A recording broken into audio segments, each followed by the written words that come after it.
Hello, good evening. आज जो हम लोग टॉपिक पढ़ने जा रहे हैं वो है इलेक्ट्रिकल मशीन का एक बहुत important topic, DC generator. DC generator का अगर बेसिकली बात करें तो डीसी जनरेटर एक ऐसा डीसी मशीन है जो मैकेनिकल एनर्जी को इलेक्ट्रिकल एनर्जी में कन्वर्ट करता है। ये फ्लेक्सिबल होता है और highly versatile energy conversion machine माना जाता है। मतलब बहुत आसान तरीके से मैकेनिकल टू इलेक्ट्रिकल या इलेक्ट्रिकल टू मैकेनिकल में कन्वर्ट करते हैं। अगर मैकेनिकल टू इलेक्ट्रिकल में कन्वर्ट करते हैं डीसी मशीन को तो उसे डीसी जनरेटर बोलते हैं। इलेक्ट्रिकल टू मैकेनिकल करते हैं तो उसे डीसी मोटर बोलते हैं। ये बहुत आसानी से लोड के डिमांड को फुलफ़िल कर देता है। हाई स्टार्टिंग टॉर्क होते हैं इसमें और हाई एक्सेलरेटिंग और डिसेलरेटिंग टॉर्क होते हैं। ये इसके बहुत इंपॉर्टेंट फीचर्स हैं। डीसी मशीन का एक और बहुत इंपॉर्टेंट फीचर है, वो ये है कि it is suitable for drives requiring wide range of speed control. यानी कि स्पीड कंट्रोल मेथड्स के लिए आप डीसी मशीन्स का यूज़ कर सकते हैं। ये बेसिक बात है जो डीसी मशीन्स के बारे में हम लोग समझते हैं। डीसी मशीन को कुछ अलग अलग फीचर्स में अलग अलग तरीके से कैटेगराइज किया जाता है। पहला है परमानेंट मैग्नेट, दूसरा है सेपरेटली एक्साइटेड और तीसरा है सेल्फ एक्साइटेड। परमानेंट मैग्नेट वो मैग्नेट डीसी मशीन होता है जो परमानेंट मैग्नेट के मदद से बनाया जाता है, जिसका इलेक्ट्रिकल ऑपरेशंस बहुत कम होते हैं। दूसरा आता है सेपरेटली एक्साइटेड। अब सेपरेटली एक्साइटेड का फंडा ये है कि इसमें जो वाइंडिंग्स होते हैं वो वाइंडिंग्स को बाहर के डीसी सप्लाई देते हुए उसको एनर्जाइज करते हैं या एक्साइट करते हैं सेपरेटली एक्साइटेड में। यानी कि उसके जो फील्ड वाइंडिंग होंगे उसको बाहर से डीसी सप्लाई देकर उसको एनर्जाइज्ड करेंगे। इस सेपरेटली एक्साइटेड को हम दो टाइप्स में कैटेगराइज करते हैं। एक होता है वोल्टेज एक्साइटेड और एक होता है करंट एक्साइटेड। इसका मतलब है कि बाहर से जो हम डीसी सोर्स या डीसी सप्लाई इसमें दे रहे हैं, अगर वो वोल्टेज सोर्स है तो वोल्टेज एक्साइटेड होगा, और अगर हम बाहर से करंट सप्लाई देते हैं तो वो करंट एक्साइटेड होगा। तीसरा कैटेगरी होता है डीसी मशीन का टाइप्स का, वो होता है सेल्फ एक्साइटेड। सेल्फ एक्साइटेड को भी फर्दर हम लोग तीन टाइप्स में डिफ्रेंशिएट करते हैं। एक होता है सीरीज, एक होता है शंट और एक होता है कंपाउंड। ठीक है। सेल्फ एक्साइटेड क्या होता है? सेल्फ एक्साइटेड ये होता है कि फील्ड वाइंडिंग जो होते हैं इसमें वो अपने आप खुद ब खुद एक्साइट होते हैं। यानी कि उसके जो आर्मेचर होते हैं, फील्ड वाइंडिंग के जो आर्मेचर होते हैं वो खुद ब खुद उसको एक्साइट करते हैं। खुद ब खुद कैसे करेंगे?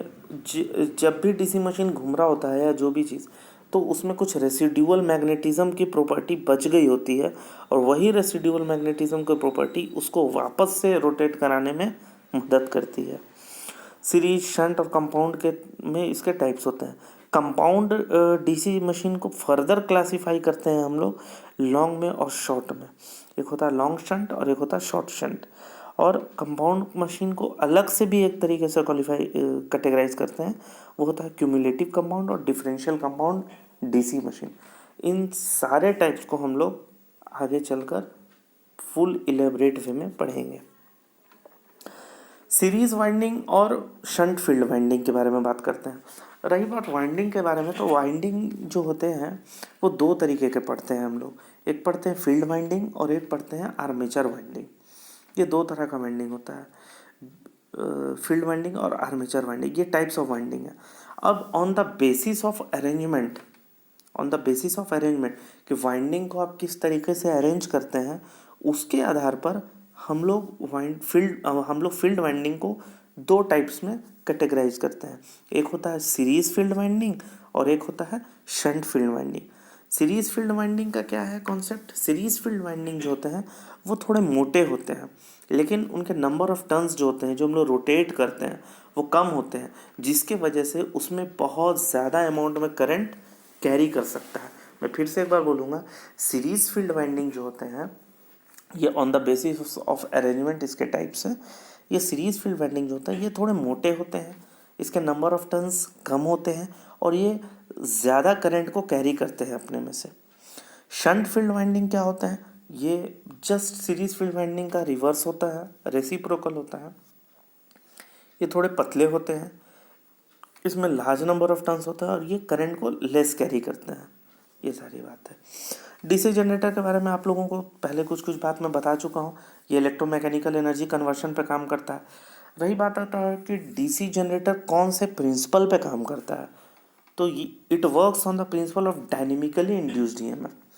अब इंड्यूस्ड ईएमएफ जो होते हैं वो हम लोग पढ़ चुके हैं पहले कि Faraday law of electromagnetic induction के हिसाब से दो तरह का इंड्यूस्ड ईएमएफ होता है। एक होता है स्टैटिकली इंड्यूस्ड ईएमएफ और एक होता है dynamically induced EMF.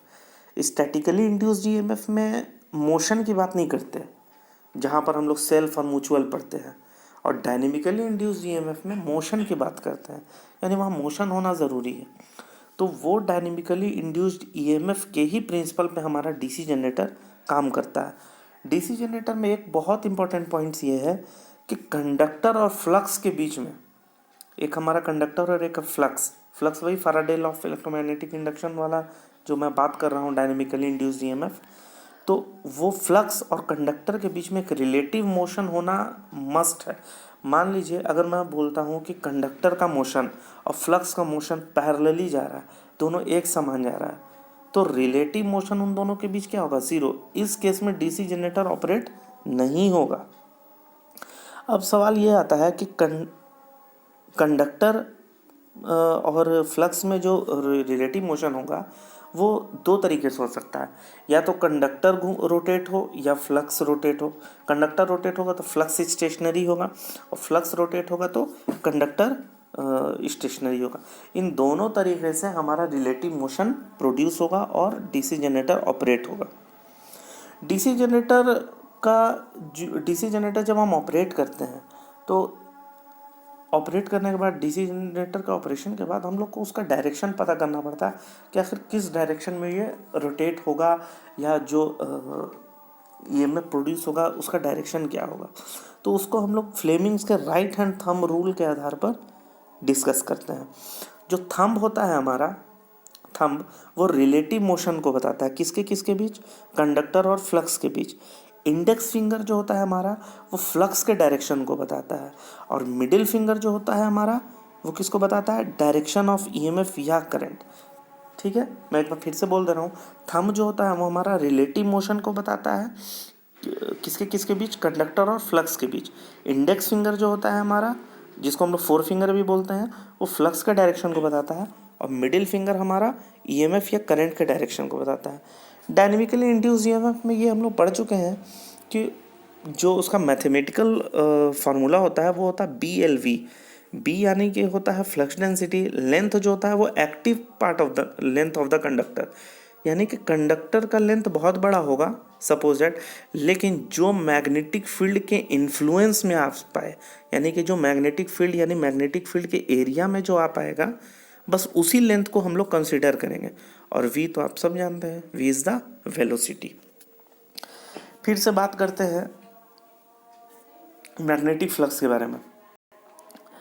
Magnetic flux जो प्रोड्यूस होता है डीसी जनरेटर में वो करंट कैरिंग वाइंडिंग के थ्रू ही होता है, और इसे हम लोग बोलते हैं फील्ड वाइंडिंग। यानी कि डीसी जनरेटर में जो फील्ड वाइंडिंग होता है वही करंट कैरिंग वाइंडिंग भी कहलाता है, जिसके वजह से मैग्नेटिक फ्लक्स प्रोड्यूस होता है। ठीक है, बात समझ में आ रही है आप लोगों को? प्लेन ऑफ रोटेशन और प्लेन ऑफ फ्लक्स जो होता है, प्लेन ऑफ रोटेशन यानी प्लेन ऑफ रोटेशन की जो हम लोग बात कर रहे हैं वो plane of rotation of conductor है, और प्लेन ऑफ फ्लक्स वो कभी भी एक दूसरे के पैरेलल नहीं होगा, जो मैंने अभी थोड़ी देर पहले डिस्कस किया है ना। कभी भी वो दोनों एक दूसरे के पैरेलल नहीं होगा, क्योंकि अगर वो होगा तो रिलेटिव मोशन नहीं हो पाएगा और हमारा ईएमएफ प्रोड्यूस नहीं हो पाएगा। तो बेसिकली हमारा फॉर्मूला क्या है? E = BLV sin theta. ये जो V sin थीटा है ना, ये हमारा वेलोसिटी का कंपोनेंट्स है।